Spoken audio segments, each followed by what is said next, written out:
Welcome back to Bones, Bourbon, Barley, and Brass. We're a lifestyle channel where we discuss interesting things. And we have a interesting brass episode for you today. Guten Tag. Is the MP7 coming to America?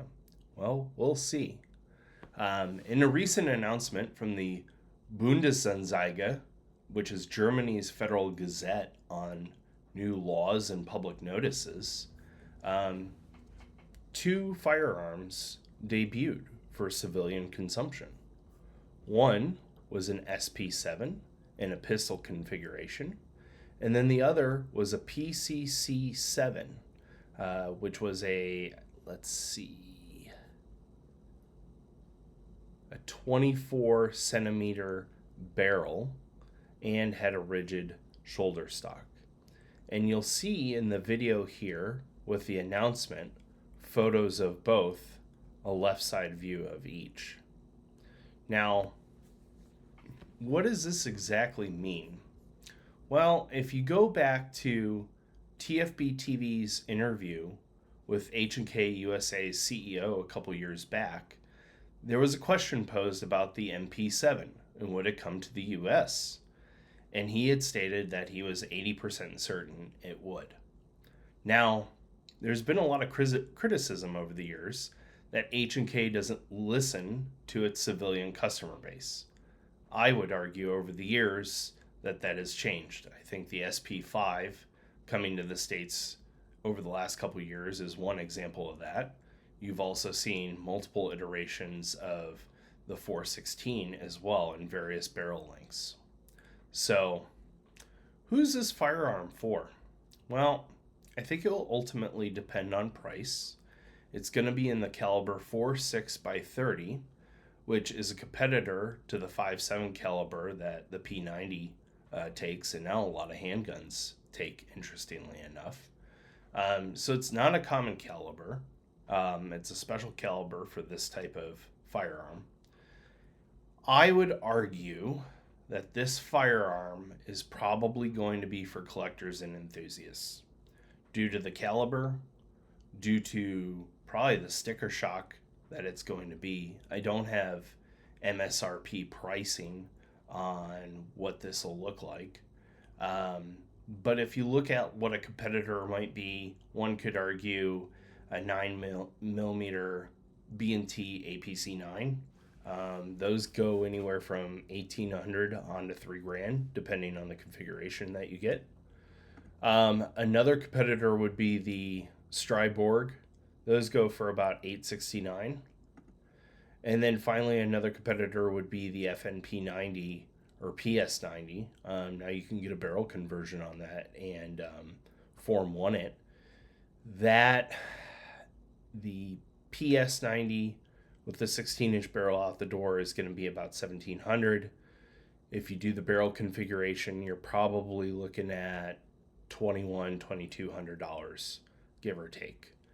So, is this a firearm for everyone?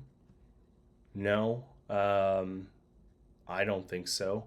I think it's going to be more for your HK collector that has to have all the AKs. They think AKs are like, H&Ks are like Pokemon. Got to catch them all.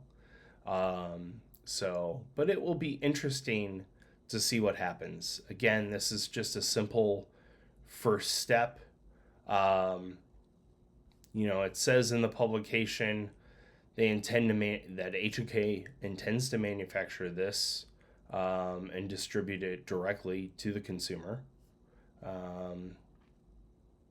Gas operated, rotating bolt head.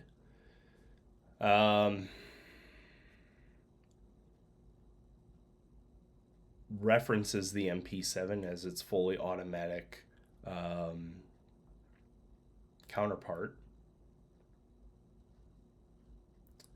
And let's see, is there anything else interesting in here? The SP7 would not be subject to 922 compliance because it would come in as a pistol.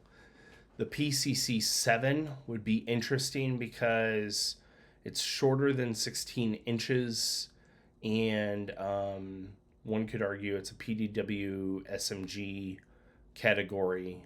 So there certainly potentially would be some compliance by the ATF. So again, this is a great first step for these firearms. I think time will tell what happens. Still got a ways to go. It's got to go through ATF. Also, an importer has to sign on. I would assume it would be HK USA. I don't see why not. And let's see. Is there anything else here? No. If I had to guess on pricing, I think when they first come out, probably 3,800 plus. I don't see why not. It's an H&K. H&Ks are expensive. I know when the SP5 came out, it was before all the MKE models came out and the Pakistani Ordnance Factory models came out. So those firearms were going at 3,500, and then the bottom kind of fell out because everybody and their brother was able to bring in MP5 clones. So it will be interesting what happens. Tommy Built also has a model out there as well. I've heard that it's not as good, but we'll see. So if you like this content, go ahead and like and subscribe to our channel. We do owe you more brass videos. This is kind of a departure from our Irish beer reviews that we've been doing the last 3 weeks. As far as what's on the docket coming up soon, got a lot of Scotland coming up because we have a Scotland trip coming up. And then I expect it to be spring beers, Cinco de Mayo content. We're also going to review some of the traditional American beers, Bud, Miller, Coors, and Yuengling. That'll be interesting. And let's see, Cinco de Mayo, and then I think some Kentucky Derby mint juleps and what's your favorite bourbon to have with the Derby. So, you know, as they say in the races, down the stretch we come. It's going to be a fast 6 to 8 weeks. And then the next thing you know, it will be summer and barbecue season. So once again, go ahead and like and subscribe and impart us with your wisdom in the comments. We'd love to hear from you. If you're looking to get this firearm, we'd love to hear that. If you have any HK firearms like the 416, the VP9, you know, the P7, MP5, Mark 23. We'd love to hear from you in the comments, what you like, what you don't like. And until next time, cheers.